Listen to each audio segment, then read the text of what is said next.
back to NBA Talk with Kyle Downing and Mike Gow. Today we got a trade deadline special. All right, it's almost that time of year, and one of my favorite things is just go on the trade machine, look at what people have been, making up, who's going to move, what teams are going to trade. So let's start off top. What do you got, Mike, for a top trade target? Well, the top trade target obviously has been Ben Simmons this whole season, and you already made a podcast. But I just had a really interesting trade proposal that I just want to mention. It's from the Kings. It's from the Kings to the Sixers, and the package would include Buddy Hield, Tyrese Halliburton, Harrison Barnes, and 2 first-round pick, unprotected. Whoa. Yes, for Ben Simmons. Oh, did I include Harrison Barnes in that contract? In that trade? Okay, so it's for Ben Simmons, Tobias, and Matisse Thybulle. Oh. Wow, lot to unpack there. That's a lot of movement. That's a lot of players. Yeah. Wow. So the new look Sixers would be Maxey, Halliburton, Barnes, and Embiid, and who's up to 3? I would say Thybulle, but he's gone too. Korkmaz. Buddy Hield will be the 6th man. And they got 2 unprotected Kings first-round picks, which could be really valuable. It would be like mid-lottery, something like that. There are 2 problems with it. One, I think the Kings say no. They're giving up too much, and they don't want to give away Halliburton. And then I think it's redundant for the Sixers to get Buddy Hield because they already have Seth Curry. And if you don't give away him, they're both kind of 6'6" something guards who shoot a lot and don't play defense. Mm-hmm. Granted, Buddy's a little better of a defender, and then I think the Sixers, man, you're giving up so much. You're giving up all your perimeter defense. Thybulle is, a special defender. I don't think they want to give him up. If they're going to deal Ben Simmons, the only other dude I've heard in the package is Maxey.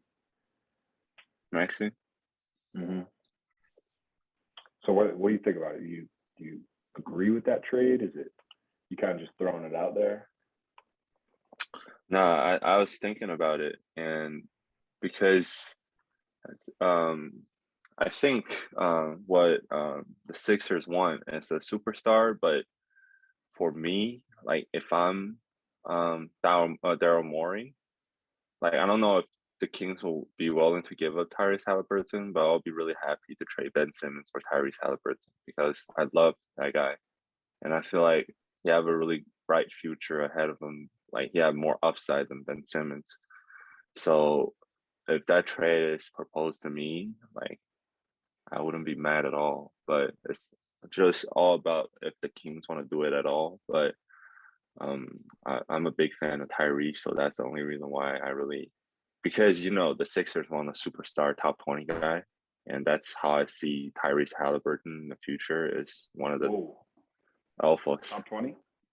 Not top 20, not top 20. I'm just saying it's like among the names in the top of the league. So I'm just, that shows how big of a fan I am for Tyrese Halliburton, and I just feel like he has the potential to do so at what Ben Simmons did. And if the Sixers are in win now mode, I think that's the correct move to make because Tobias has been struggling a little bit, and Ben Simmons just not playing at all. And getting Asset to play now is important because Embiid is clearly in his prime right now. So if you want to have a go this current season and not to do a disservice for Joel Embiid's performance, I think that's a good trade to make. But I'm just not sure if the Kings will give that up. But Yeah, I really like Halliburton too.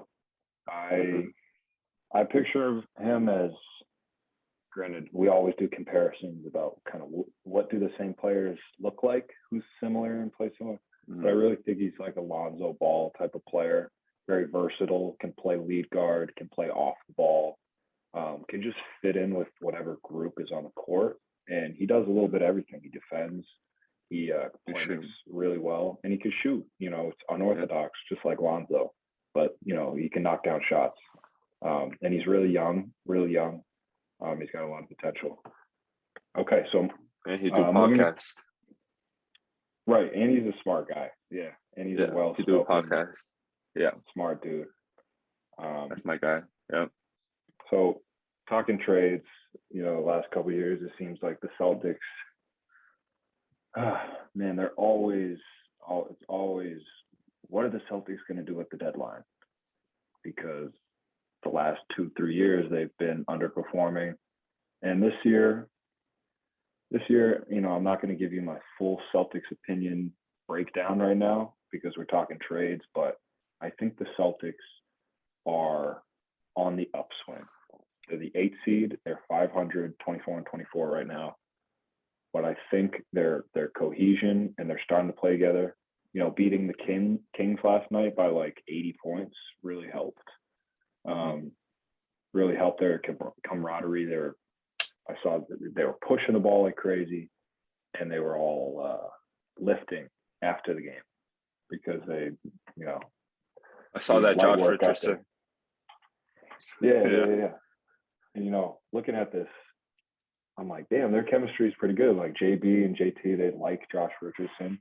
They have pretty good chemistry with them, and they like Schroeder too. I know JB's good friends with Schroeder now. I do think they have to make a move. I think they need a point guard. They really need a point guard. Marcus Smart, he's not that guy. Yeah. So, I have a couple trades here. First one, not touching on the point guard need, is Romeo plus a second round pick in next year's draft for Justin Holiday on the Pacers. I think Justin Holiday is a veteran shooter who is okay with catching and shooting and just standing in the corner. I think Romeo is a redundant player when you have Naismith anyway. And I don't think he has that much room to grow within the Celtics. And I think Justin Holiday for 2 years, maybe he's redundant with Josh Richardson, but I think Josh Richardson can do a little bit more dribble drive penetration and secondary playmaking. So that's my first trade. Romeo and a second for Justin Holiday. What do you think? I mean, it's not like, so you have Jason Tatum and JB at the wing, and Justin Holiday will be just a really efficient backup that can knock down corner threes and play defense, right? So there's nothing more you can get from that that's better fitting for the Celtics. And I mean, Romeo Langford doesn't really get a lot of minutes, and I don't think the Celtics is giving up too much for veteran 3-and-D guy. So if they can make that trade possible, definitely make that trade possible, because the Celtics, I think, it's always been win now for the past 3 years. So getting veteran players like that instead of developing young guys is pretty essential for sure. Yeah. Yeah. It's confusing what to do with the Celtics.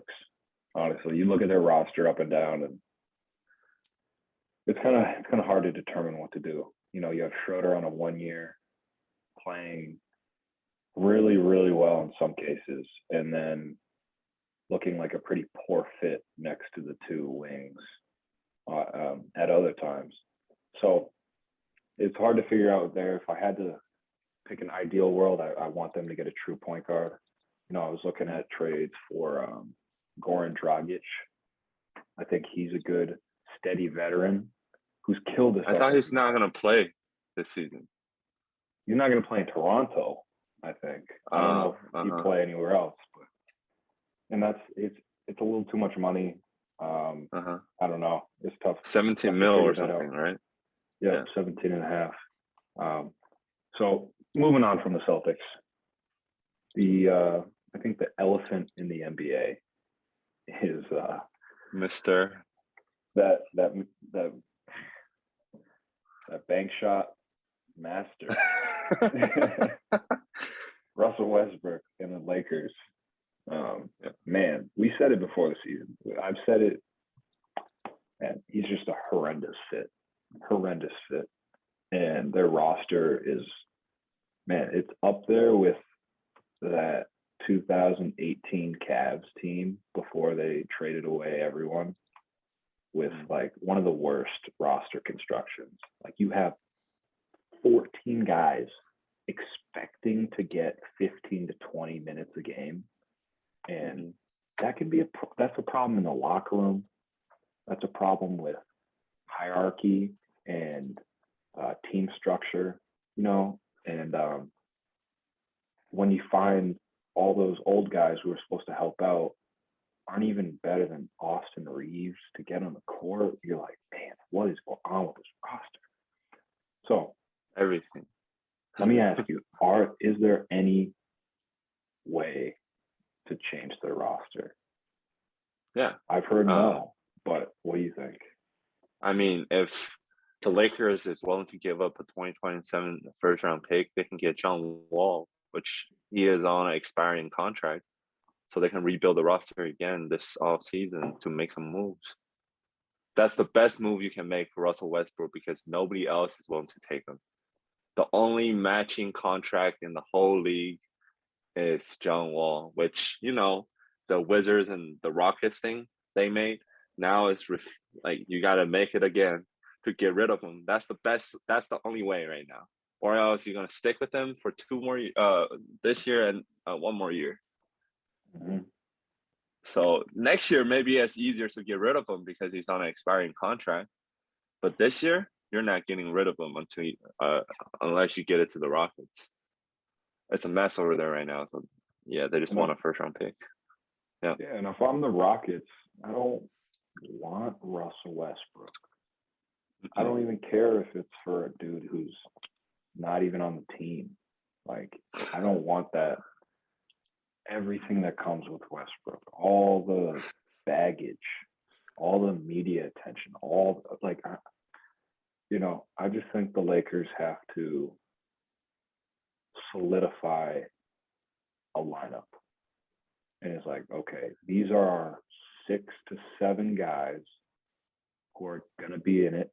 These are the 6 or 7 guys that LeBron likes to play with, can play a little bit of defense. And Austin Reeves, 38 minutes a game. That's going to be it. I watched him yesterday playing against the Nets. He's the only guy hustling. It's ridiculous. And that should have been Caruso. They should have gave THC money to Caruso, because they're trying to make Austin Reeves into Caruso, essentially. I don't know how that's gonna go. So all right, so the Lakers seem like a lost cause. One other name that has been swirling with every team is Jeremy Grant. Mm-hmm. Right? Where would you want to see him land? So a couple destinations. My first destinations, I've heard the Wizards. They might put up some trade package for Jeremy Grant because they have a lot of. So Rui Hachimura, young player, power forward, high upside, because they have a lot of big right now, and he's just coming back. He's not getting a lot of runs, so I'd consider maybe Hachimura and one of the the fighting duels at halftime for the Wizards, either KCP or Montrez will be in the deal. Maybe some draft picks, but I think the Wizards and some funky one like the Hawks, maybe like a swap between Jeremy Grant and John Collins, but I don't think the Hawks will do that. But I think the most realistic one is the Wizards because they have the asset to do so. So, but I don't really know. Like people are saying he's gonna get traded, but I'm not sure if he's gonna, like really on the spot right now, just for Right. sale. Yeah, unless they get something tempting. Yeah. He's hurt right now, isn't he? He did like a thumb surgery. Okay. He should be back. Like he can call him back right now, but I don't like it's not a major injury. It's like a finger injury. Okay. Yeah. So the trade I've heard, which I don't know if the money makes sense at all. It doesn't seem like it does, but is him going to the Bulls for Patrick Williams and maybe some draft capital. I'm not sure what else is included, but it would be first thing for the Bulls. Love it. They need a 4-man. They need that gap in between Vooch and their 4-guard lineup: Caruso, Ball, Levine, DeRozan. DeRozan can play the 4, sure, but he's not playing that much defense. Levine's not playing that much defense. You can't put Lonzo on a 4-man. So having Jeremy Grant in there, that fit looks really good. Just about what else can they give up? Yeah. The money doesn't add up. It's just the money. And I think the Pistons wants more than just the Patrick Williams because they apparently turned down some offer from the Lakers with Mr. THT and a first-round pick and Kendrick Nunn. So I don't think Patrick Williams will do it, but yeah, they just got to match up the salary and see if they have any asset to give up. Mm-hmm. Yeah. Yeah, because he's making a lot of money in Detroit right now. I don't know how many years he has left on his deal. Do you know? His contract is pretty fresh. Yeah, last year was the first year. Might have been a 4-year, but man, I like Jeremy Grant as a player because he's got that dual, that almost like 2-sided version of him where you put him in a small role, he can be super effective. He can set screens. He can roll to the rim. He can hit from short range and floater. He can make smart play and short roll. He can hit the corner 3. And then, if it's February, March, he can carry your second unit in scoring. And we've seen that in Detroit. And I really like him as a player. I've seen him linked to the Celtics as well, which again, I also like that. But, I don't want to have to give up too much if I'm the Celtics for him because I think Grant Williams, surprisingly, is playing pretty well for them. Not to go on too much of a tangent, but yeah. So those are some of the trades. You got anything left? Anything else? Yeah, I have one more. Sticking with the Lakers, as I mentioned that THT, the THT package, THT, Kendrick Nunn, and the 2027 first rounder. Maybe for Karis LeVert. Because Karis LeVert want to get out of Pacers, get out of there, and the Pacers can get a young guy in return and a first-round pick. And the Lakers add some depth on their bench, or starting for some just scoring. He's whenever you need some scoring, put him in the second unit. He'll just do his thing, like a Lou Will type of role.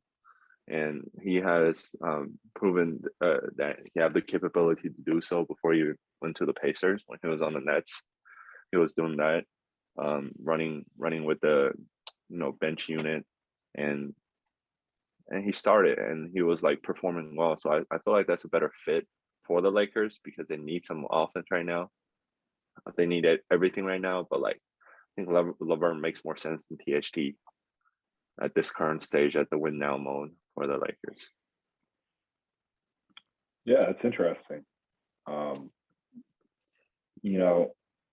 I wonder if it's what does Karis LeVert offer more than THT?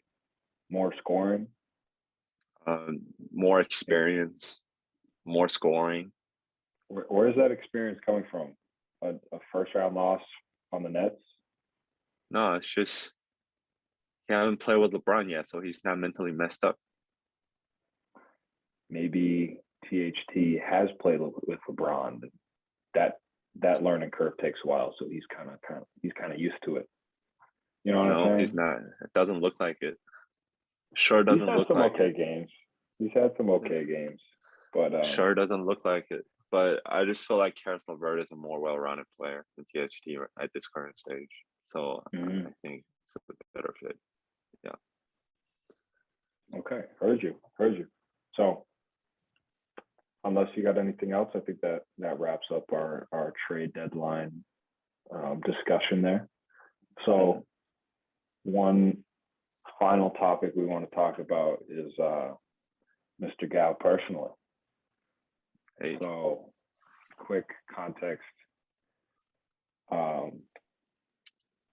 You know, I'll just let you say it. What's going on this summer?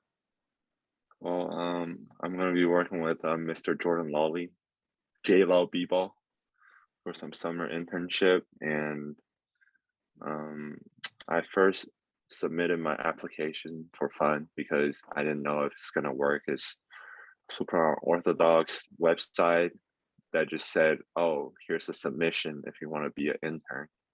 I did that for fun, and a week and a half later, I received this email saying I'm really interested in having you in for a basketball intern. Would you come to the gym anytime soon? So I went, and the funny thing is I did not mention any of my, measurements, body measurements in my application.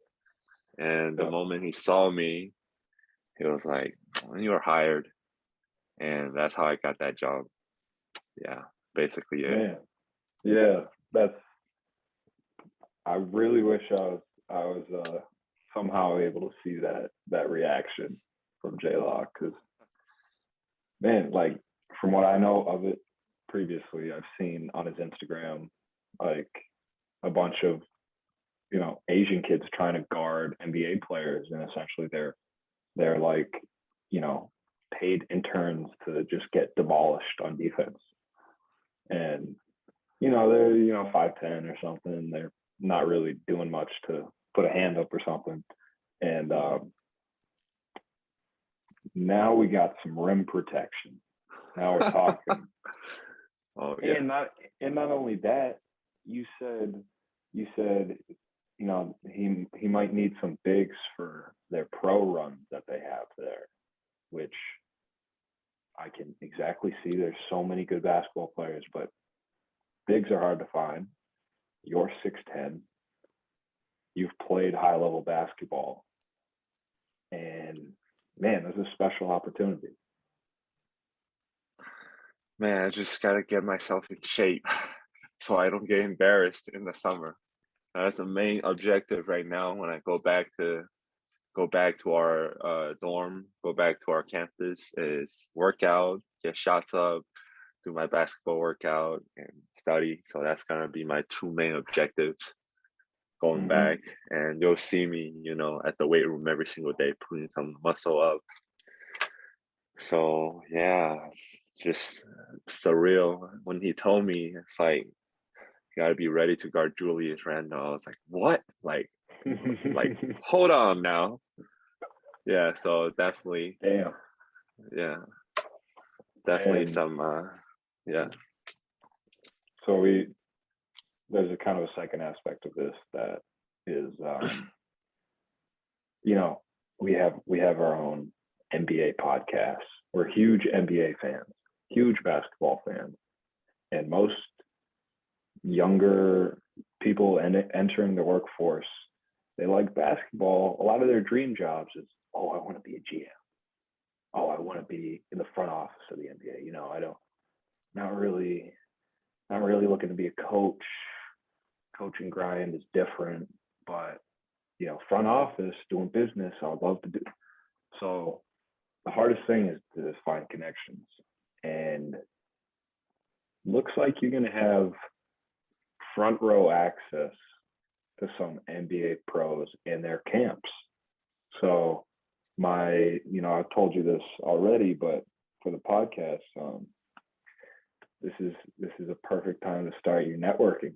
Talk to Zach LaVine's publicist or business manager and be like, hey, what does a kid like me have to do to get into the world of sports management?